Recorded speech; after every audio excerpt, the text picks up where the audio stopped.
ainda há uma etapa. A tristeza entre as pessoas de bem é visível.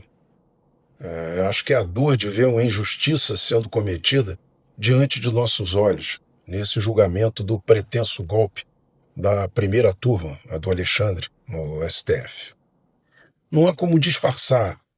A sanha acusatória conduziu um processo em fórum inapropriado, com provas forjadas, ritos legais desrespeitados, defesa cerceada e ainda sob o escárnio de falsos juízes que pareceu se comprazer com o sofrimento dos réus. Né?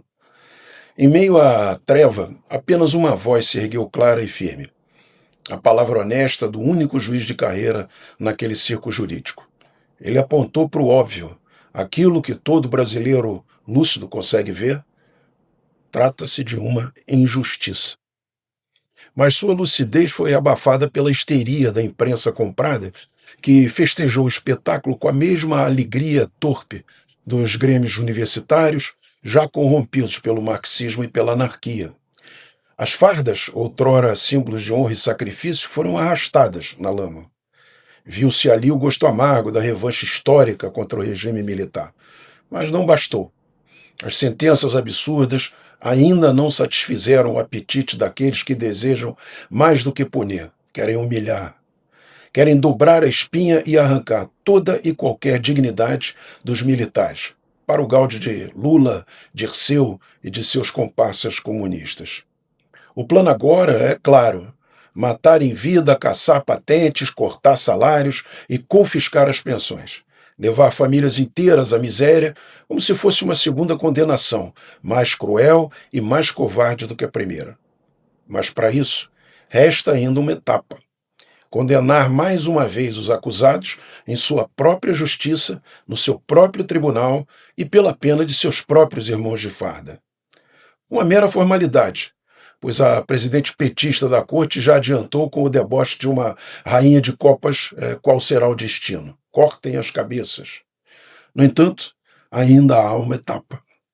10 velhos soldados togados e investidos como julgadores estão lá sentados, incumbidos de dar o veredito final, de declarar indignos de suas próprias fardas seus colegas militares, já condenados e humilhados pelo STF de Moraes, Dino, Mendes, Carmen, Toffoli, Fachin e Zanin.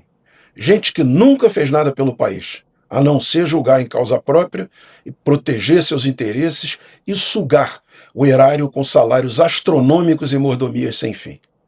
Esses nomes, que se perpetuam como sombras sobre a nação, agem em conluio com um bêbado delirante, já condenado por corrupção, mas reabilitado pela alquimia daquela própria corte.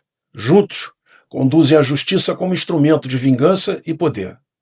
E fazem com apoio tácito do comando das Forças Armadas, cujos almirantes, generais e brigadeiros parecem se conformar com o sucateamento histórico de suas instituições.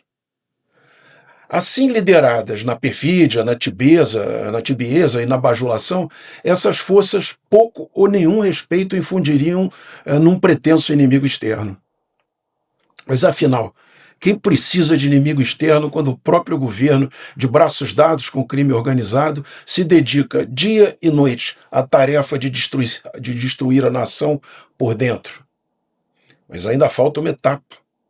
A etapa mais cruel, na corte mais antiga do país, aquela que deveria resguardar a honra das forças, onde já se sente o peso do aparelhamento petista. Cortem as cabeças, ordena a rainha de copas petista, exibindo a sentença antes mesmo do julgamento. E o mais trágico, chegou lá com votos dos próprios militares, que abriram caminho para a sua coroação, e que hoje devem amargar o fruto da própria ingenuidade.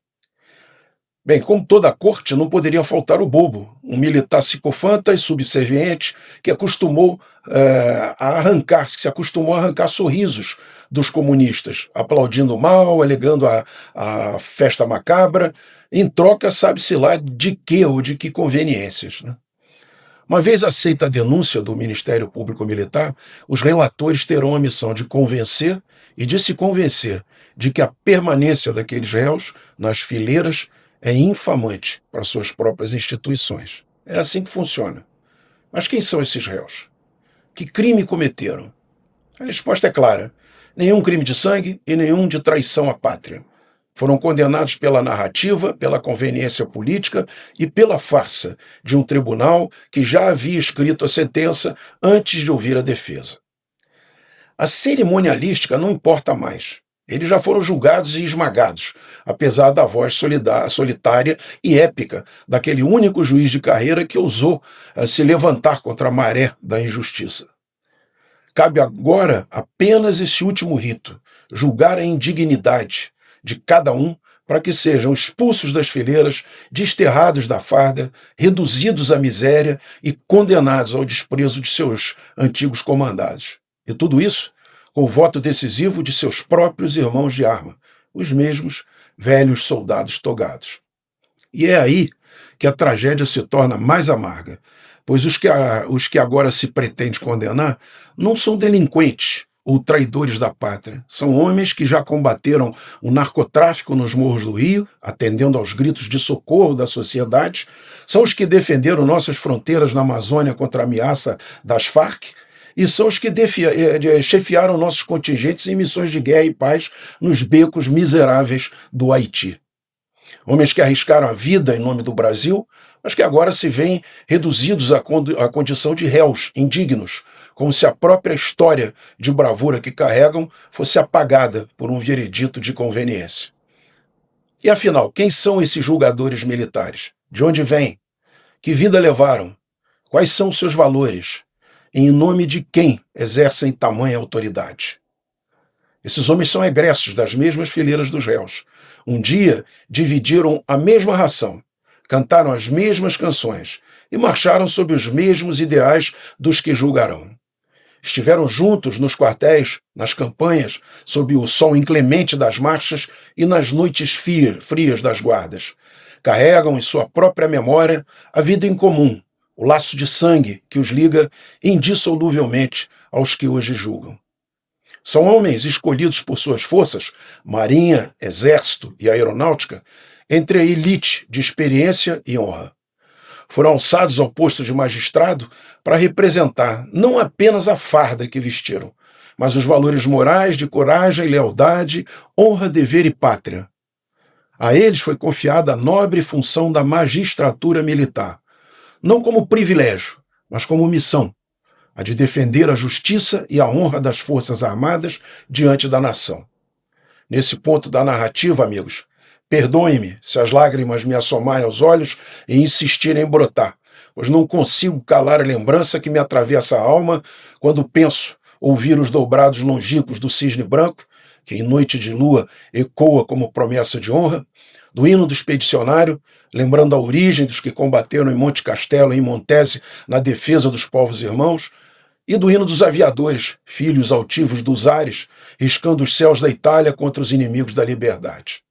Tudo isso entrelaçado na memória a um punhado de amigos que aqui hoje estão apenas em espírito, companheiros de voo, de mar, de marcha e de trincheira.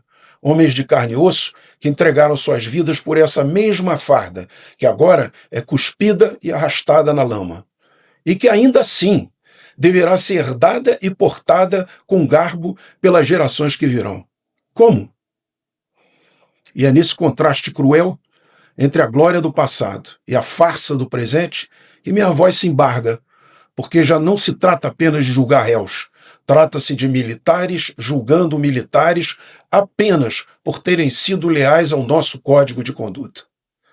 Ao longe, os inimigos de sempre espreitam, celebrando felizes em ver a decadência das Forças Armadas brasileiras, prestes a serem destruídas moralmente pela mão dos próprios militares.